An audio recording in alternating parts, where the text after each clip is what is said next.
Ouais, merci encore à toi, mon cher Pantoufle. Donc E4, désolé. On va jouer la carocane. C6.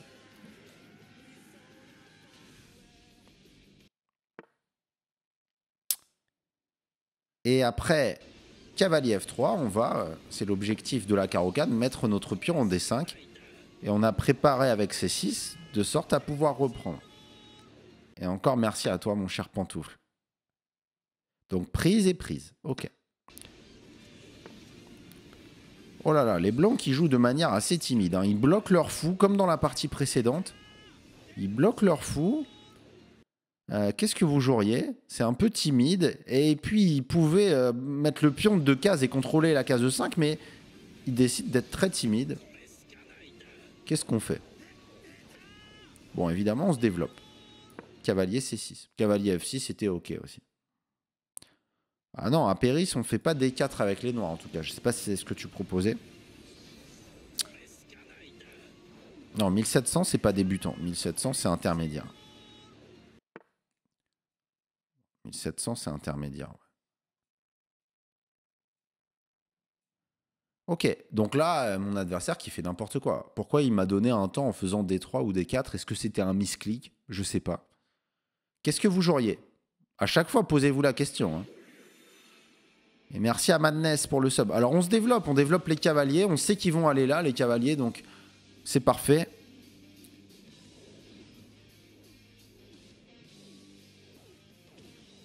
Merci à tous pour votre soutien financier, les amis. J'apprécie beaucoup. Alors, cavalier C3, mon adversaire qui se développe. Dans cette structure, quand on a les pions D qui se font face, et je ne sais pas si vous avez reconnu, c'est une question de culture générale pour vous, les amis, sur Twitch. Comment s'appelle la structure de pions qu'on a obtenue dans cette partie? Elle porte un nom. Comment s'appelle la structure de pions qu'on a obtenue? Très très bien, Ranaï. On a la structure Carlsbad, qui est une des structures les plus connues aux échecs. Maintenant, dans la structure Carlsbad, en général, les blancs doivent mettre leur pion en C3 pour voilà, créer une belle chaîne de pions et soutenir le pion D4. Et le cavalier ne vient pas en C3 parce que le cavalier en C3, il est vraiment dominé. Nous, on va avoir bientôt un pion 6, il va être dominé.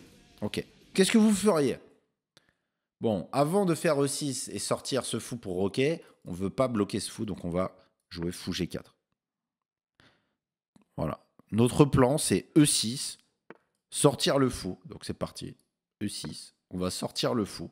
En E7 ou en D6, les deux sont raisonnables. Moi, je préfère dans cette structure le mettre en E7 pour éviter un éventuel clouage qui serait désagréable. Donc je préfère le mettre en E7. Ok. Mon adversaire joue H3. Qu'est-ce que vous faites? Comment vous réagissez? Ça, il faut savoir. Ça arrive souvent dans les parties. Honnêtement, il n'y a pas de mauvais choix. Fou H5, fou F5 et fou prend F3 sont 3 coups candidats qui semblent raisonnables. Maintenant, dans cette structure Carlsbad, il y a une autre chose à savoir, c'est que la case 5 est extrêmement intéressante pour les blancs.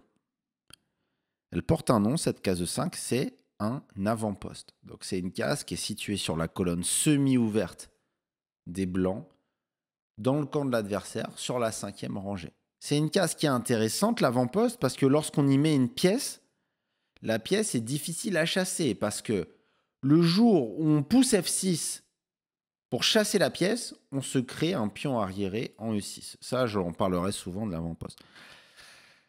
Donc, je trouve que ce cavalier, c'est une pièce très intéressante parce qu'elle peut sauter sur l'avant-poste, alors que si j'échange, les blancs vont se retrouver avec un fou, et je vais le faire, avec un fou en F3 qui va taper sur mon pion D5 qui est ultra blindé. Donc le fou F3, je le trouve pas terrible. Donc ça, c'est une bonne manière aux échecs d'appréhender les échanges, c'est de se dire, la pièce que je prends, quel est son potentiel? Est-ce qu'elle est forte ou pas? Est-ce que je suis content de l'enlever de l'échiquier? Okay. Bon, la règle de base aussi, je dois vous la donner. La règle d'or de base, c'est normalement qu'un fou est toujours un peu plus fort qu'un cavalier. Donc la norme, c'est pas de donner, je dois vous le dire, hein, la norme, c'est pas de donner le fou contre le cavalier. Mais on le fait que parce qu'on a une structure Carlsbad et que le cavalier pouvait devenir embêtant plus tard sur l'avant-poste. Alors que ce fou est assez inoffensif. J'espère que vous avez bien compris. Ok, je vais continuer le plan. Fou E7, petit roc. Et nous, on va faire quelque chose. Et le plan, je vous attends au tournant, les amis. Je vous attends au tournant pour le plan. Après, par exemple, petit roc. J'espère que mon adversaire va jouer quelque chose comme ça. Bon, peu importe. Voilà, petit roc. Pause. On a fini l'ouverture. Les amis, si vous êtes à peu près 1000 élos, entre 1000, 1200, etc., il faut jouer avec un plan. Il faut un plan. On ne joue pas aux échecs sans plan. Donc le plan dans l'ouverture, c'est mettre son roi à l'abri, occuper le centre, développer, mobiliser ses pièces. Et ensuite, une fois que l'ouverture est terminée, c'est fait ici. Il faut un plan qui est lié au déséquilibre qu'on observe dans la position. S'il vous plaît, et je ne vais pas vous laisser beaucoup de temps sur Twitch, 30 secondes, mettez sur pause ceux qui voient le replay. Les amis, quel est le plan, à votre avis, que je vais adopter dans cette position? Je vous laisse encore 20 secondes. C'est en 2 mots. Je m'attends à 2 mots. 1 ou 2 mots. Pour décrire le plan que je vais faire. Alors, Maxen qui dit attaque de minorité. Pedro Lito qui dit attaque de minorité. C'est pas ce que je vais faire, les amis. J'aurais fait attaque de minorité s'il y avait le pion en C3. J'aurais fait effectivement B5, B4. Mais là, je vais jouer le plan. Bravo à Ranai, de l'avant-poste. L'avant-poste dont je vous parlais tout à l'heure, on l'a nous aussi. Notre colonne semi-ouverte est la case C4. Je vais aller y mettre un cavalier. Mais avant, je vais occuper la colonne avec ma tour. Et ensuite, je vais aller y mettre un cavalier. Le cavalier va être très très dérangeant pour mon adversaire. Je vais presser notamment B2. Et dès que le pion B2 va bouger... Alors attendez, je fais quand même attention à ce que veut faire mon adversaire. Mais il n'y a pas de menace. D6 contrôlé 2 fois. C7 contrôlé 2 fois. A7 défendu. C'est un coup d'épée dans l'eau. Je vais chasser le cavalier pour qu'on y voit plus clair. Je ne sais pas si c'est le meilleur coup. Je fais un coup pratique. Je dégage le cavalier, ça me rassure. Ok. Oui, dans cette structure Carlsbad, quand le cavalier est en C3, c'est pas une règle d'or, mais moi j'aime bien faire le plan de l'avant-poste. Quand c'est un pion en C3, on fait plutôt l'attaque de minorité. Donc là, regardez. Parce que là, attaque de minorité, mais on va taper quoi en faisant B5, B4 on tape rien du tout. Donc, c'est plus logique d'aller mettre le cavalier en C4. Vous êtes d'accord? Ok, et vous allez voir la puissance de l'avant-poste. C'est parti. Mon cavalier a atteint sa destination, l'avant-poste, fourchette. Déjà, je force dame C1. Et là, je vous laisse mettre sur pause. Ça y est, nos pièces sont bien placées. Il y a des tactiques qui arrivent. Il y a une tactique ici pour les noirs. Parce qu'on a un cavalier qui est bien placé. Je vous laisse réfléchir. Pas longtemps. Ouais.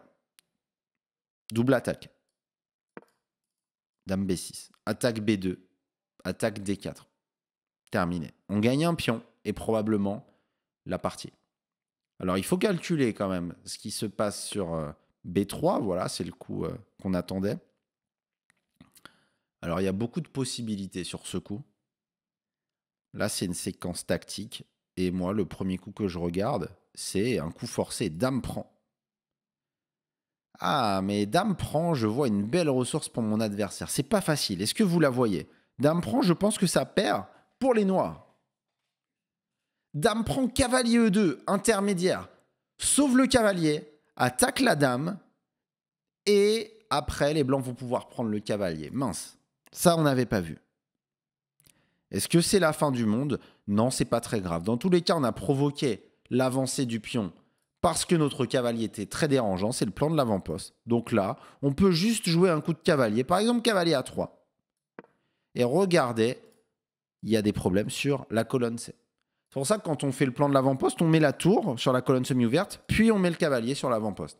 Et les deux pièces se combinent très très bien. Ok? C'est comme à Yu-Gi-Oh! Bébé dragon et le réveil. Là, c'est quoi la carte du réveil? Magicien du temps. Voilà, c'est des cartes qui marchent bien ensemble. Aux échecs, c'est pareil.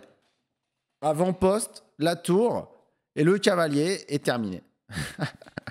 Pour les fans de Yu-Gi-Oh! Bon, les mecs un peu de ma génération, à peu près 30 ans. Ah bah, on en voit des vraies références. Hein.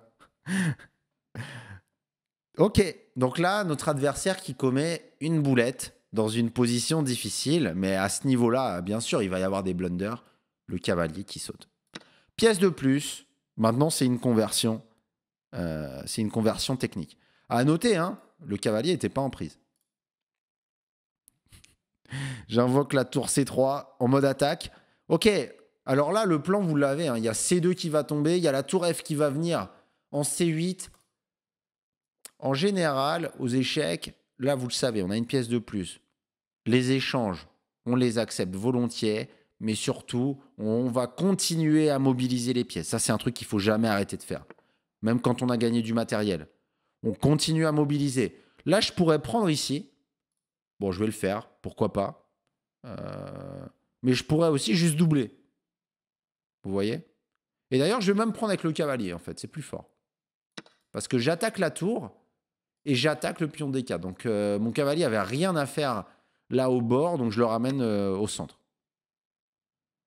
Voilà, mon adversaire qui fait un coup intermédiaire. Je veux pas me faire chier à calculer si cavalier prend 1, mais de toute manière, cavalier prend 1, il y aurait dame prend C3, donc je vais juste reprendre ici. Regardez le fou là, on en parlait de ce fou au début. On a dit qu'il était ridicule. Regardez qu'est-ce qu'il a fait de la partie. Nada. Rien du tout. Ok. Cette partie était très instructive. C'est pas pour me lancer des fleurs, hein, c'est la partie qui veut ça, c'est pas ma pédagogie, c'est vraiment la partie Carlsbad, avant-poste, c'est scolaire, c'est magnifique, c'est ce qu'on veut.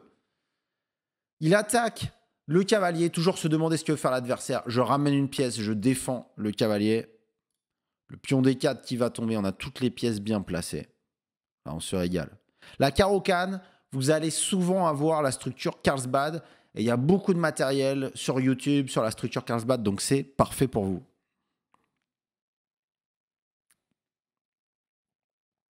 T'as bien raison, mon cher Oko.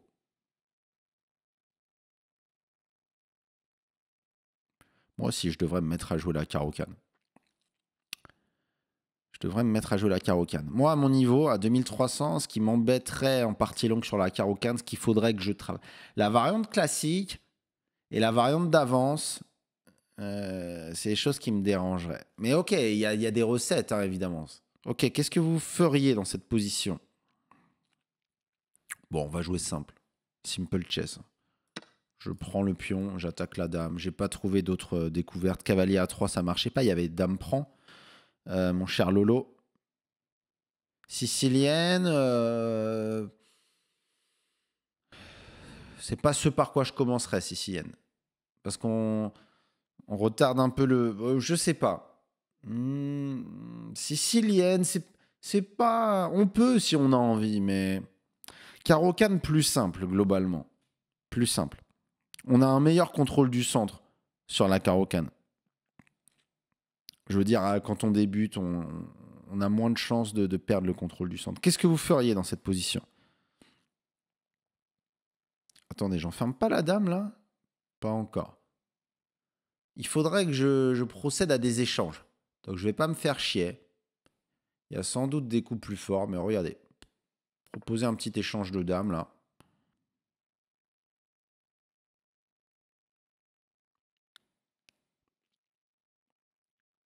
Allez. Alors cavalier E3, je crois qu'il y avait dame. Non, il y avait. Ah, cavalier E3. Marché. J'ai raté cavalier E3. Ok, peut-être. C'est possible. Oh là là, la dame qui a plus beaucoup de cases. Est-ce que je peux pas l'enfermer? Mais je veux jouer simple. C'est fou qu'il arrive. Ok. Allez, je refais un chantage à l'échange. On va voir. J'ai 1 minute. Ok, son fou qui tient un peu les cases d'accès. Donc, je vais me débarrasser de son fou. Je vais mettre un cavalier en C3 pour me débarrasser de son fou. Et je vais mettre aussi une tour en C1. Attaque à la découverte. J'encourage les échanges. Ça y est, on a trouvé un setup pour échanger. Bon, là, il me donne la tour. Là, il va vouloir jouer autant, mais ok. On échange sur échec. Essayez de deviner les coups avant que je les joue. Là. Ok. On prend ici. On a 1000 pièces de plus. Pour gagner à ce niveau-là très facilement, n'oubliez pas. Hein, les pions passés, c'est votre arme fatale. Soit vous avez assez de matériel pour mater en milieu de partie, soit pion passé et on mate. Hein. Pion passé, pardon, j'ai mélangé les deux. Pion passé et on fait une dame. Ok, donc là, regardez, hop, le petit échec qui force les échanges. Aucun risque. Bon, alors là, je vais faire un peu le... Ok, je vais faire échec. On va mater le roi parce que... Ok, là, il a le roi au centre, donc il est obligé de sacrifier la dame. Sur roi D3, il y a dame C2, échec et mat. Ok, et là, on va mater avec les quelques pièces qu'on a. Alors, comment on mate? On fait des échecs, on ramène les pièces vers le roi. On continue, échec. On pousse le roi. Le roi qui est obligé d'aller par là. Et on continue les échecs. Le roi qui est obligé d'aller en H5. Et je vous laisse 10 secondes pour trouver les 2 mates. Ouais, l'exercice est plus difficile que prévu. Il y a 2 mates, vous devez les trouver en 10 secondes. Le premier, c'est dame G5. Le deuxième, c'est G6. Ok. Bravo si vous aviez trouvé les 2. Ok. Merci à mon adversaire. Partie fort intéressante. Je vous propose d'analyser assez rapidement. Alors, l'ouverture a été pas très très bien jouée. Ah, dame H6, j'ai peut-être raté un troisième. Alors, c'est pas terrible pour les blancs de prendre, mais vous allez le rencontrer très souvent parce que ça concède le centre. Ça concède le centre aux noirs, hein, simplement. Et l'un des inconvénients de la carocane pour les noirs, c'est que notre cavalier, là, ne peut pas trop sortir. Ok? Mais les blancs, en prenant ici, bon, bah, ils nous règlent tous les problèmes. Donc, ok. D3, c'était une connerie. Si c'est pour faire D4 après, ok. Ça donne un temps, donc vraiment pas terrible. Ok, ça, on a expliqué. Ah, oui, je pense qu'il y avait... Il nous met que c'est une erreur rock. Mais vous avez compris qu'en partie pédagogique... Ok, j'ai raté dame B6 qui fait une fourchette qui gagnait un pion. C'est le thème qu'on a joué un peu plus tard. Ok, j'aurais dû le voir. Vous auriez dû le voir. Vous l'avez sans doute vu. Salut Silco. À bientôt mon vieux. Castle, castle. Pareil, il y avait toujours dame B6. C'est pour ça que l'ordi, il aime pas trop mes coups. Mais c'est des coups sensés. Et je suis content finalement de ne pas l'avoir fait parce qu'on a pu voir le plan d'avant-poste. Alors l'ordi, il fait toujours dame B6, qui était plus fort hein, que ce que j'ai fait. Mais ok, ça nous a permis de voir un plan classique. Voilà. Mais on aurait pu gagner tactiquement bien plus tôt avec dame B6. À avoir en tête quand même. Ok. Donc regardez ce plan-là de cavalier ici. Et là, en fait, c'est dur pour les blancs. À cause de ce cavalier. Ok, le cavalier qui met beaucoup de pression, on attaque ça. Et voilà, c'est le principe de l'avant-poste. Dès que le cavalier se fait chasser de l'avant-poste, ça crée un pion arriéré et une faiblesse sur la colonne. Ok.